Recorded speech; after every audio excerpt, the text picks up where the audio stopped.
नमस्कार दोस्तों, आज का खुलासा न्यूज में आपका स्वागत है। मैं हूं नदीम अहमद और आइए डालते हैं एक नजर 20 फरवरी की खबरों पर। आम आदमी पार्टी के राज्यसभा सांसद व प्रदेश प्रभारी संजय सिंह ने कहा कि भाजपा सरकार सपूतों की नहीं बल्कि कपूतों की सरकार है। केंद्र सरकार ने 3 नए कृषि कानून बनाकर देश के किसानों को बर्बाद करने का काम किया है। इन तीनों कानूनों से कालाबाजारी, जमाखोरी को बढ़ावा मिलेगा। सरकार ने 3 कृषि कानून पर नहीं बल्कि किसानों के डेथ वारंट पर साइन किया है, जिसको वापस लेना जरूरी है। शनिवार को आम आदमी पार्टी के राज्यसभा व प्रदेश प्रभारी संजय सिंह ने शामली में कार्यकर्ताओं की एक बैठक को संबोधित किया, जिसमें उन्होंने आगामी 28 फरवरी को मेरठ में आयोजित होने वाली किसान महापंचायत को सफल बनाने का आह्वान किया। इस दौरान पत्रकारों से बातचीत करते हुए उन्होंने केंद्र सरकार पर तीखा हमला बोला। उन्होंने कहा कि काले कानून को लेकर किसान आंदोलन कर रहे हैं, लेकिन भाजपा नेता उनका मजाक उड़ाते हुए उनको आंदोलनजीवी बताते हैं। किसानों पर आंसू गैस के गोले, लाठियां बरसाई जा रही हैं, लेकिन आंदोलन में 200 से ज्यादा लोग शहीद हो चुके हैं। बावजूद उसके भी किसान जमे हुए हैं। उन्होंने कहा कि इन तीनों काले कानूनों में एमएसपी की गारंटी नहीं दी गई, जिससे जमाखोरों को कालाबाजारी करने का बढ़ावा मिलेगा।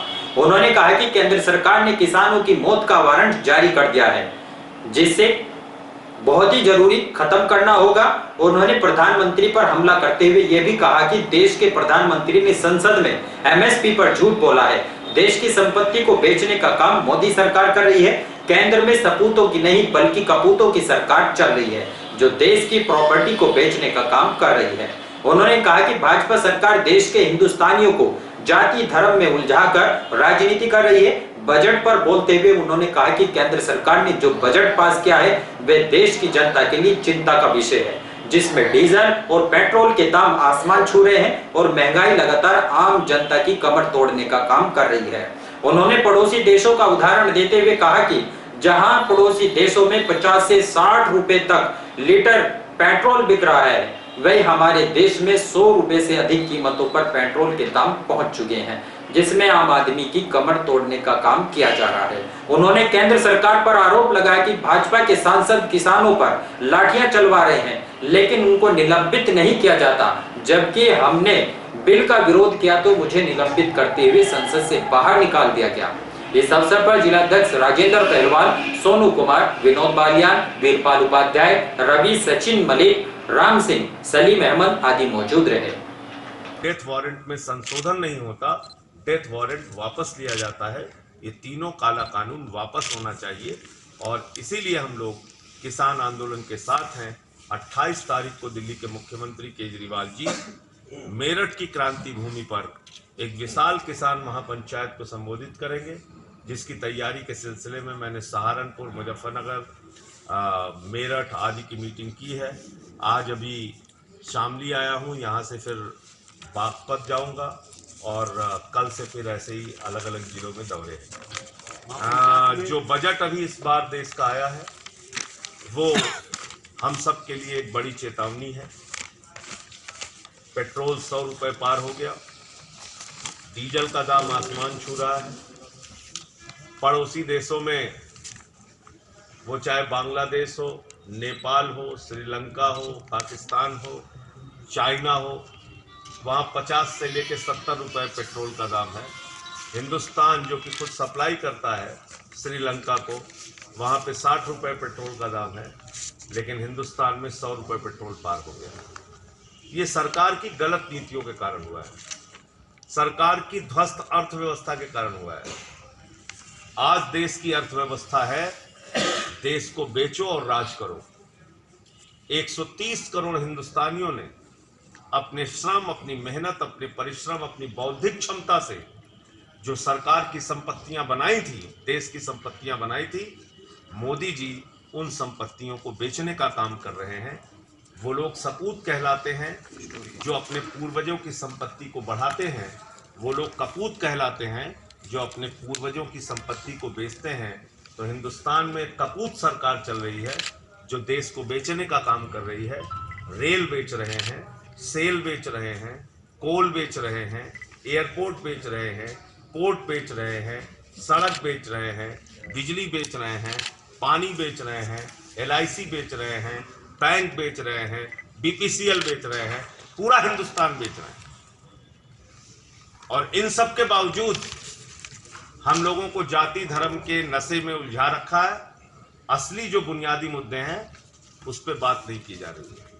मोदी जी कहते हैं MSP था, MSP है, MSP रहेगा। मैंने कहा झूठा था, झूठा है, झूठा ही रहेगा। अगर MSP था, है और रहेगा तो एक लाइन की गारंटी कानून में देने में क्या दिक्कत है आपको? आप लिख दीजिए MSP से कम में अगर खरीद होगी तो उसको जेल भेजा जाएगा। इसका मतलब आपकी नीयत साफ नहीं है, आप किसान को उसका फसल का दाम देना नहीं चाहते। तो इन तमाम मुद्दों पर कल भी दिल्ली के मुख्यमंत्री केजरीवाल जी के साथ कुछ किसान नेता मिल रहे हैं दिल्ली में, और 28 तारीख की रैली की हम लोग तैयारी में जुटे हुए हैं। उसके बाद एक व्यापक रणनीति बना के सड़क के माध्यम से संसद पर और सरकार पर दबाव बनाया जाएगा कि ये काला कानून वापस लिया जाए। 28 तारीख को मेरठ की क्रांति भूमि पर एक विशाल किसान पंचायत हो रही है, जिसमें अरविंद केजरीवाल जी दिल्ली के मुख्यमंत्री शामिल होंगे। वो उस पंचायत को संबोधित करेंगे। उसी को लेकर कल एक बैठक दिल्ली में भी है, और मैंने इससे पहले उसकी तैयारी के लिए सहारनपुर में, मुजफ्फरनगर में, शामली में, मेरठ में मीटिंगें की हैं। मुझे पूरी उम्मीद है कि इन तीनों काला कानूनों को वापस कराने के लिए जो आम आदमी पार्टी का प्रयास है, उसमें भारी संख्या में हर ज़िले से किसान शामिल होंगे। ये काला कानून किसानों के डेथ वारंट पे साइन किया है मोदी सरकार ने। पूंजीपतियों के लिए ये कानून बनाया गया है, किसानों के लिए नहीं। इसमें MSP खत्म हो जाएगी, कॉन्ट्रैक्ट फार्मिंग से किसानों का खेत उनके हाथों से चला जाएगा, और असीमित भंडारण के कारण पूरे देश में महंगाई बढ़ेगी, जमाखोरी बढ़ेगी, कालाबाजारी बढ़ेगी। इसलिए हम लोग इस कानून के खिलाफ हैं। जहाँ तक बजट का सवाल है, इस बार का बजट हिंदुस्तान को बेचने वाला बजट है। इसमें रेल को, सेल को, खेल को, सड़क को, बिजली को, पानी को, BPCL को, एयरपोर्ट को, पोर्ट को, बैंक, LIC जो मुनाफे की कंपनियां हैं, उसको बेचा जा रहा है। तो ये सरकार एक कपूत सरकार है, क्योंकि सपूत वो होता है जो अपने बाप दादा की, पूर्वजों की संपत्तियां बढ़ाता है, और कपूत वो होता है जो उसको बेचता है। तो आज हिंदुस्तान के 130 करोड़ लोगों के प्रयास से जो संपत्ति बनाई गई है, इस बजट में उसको बेचने का प्रावधान है।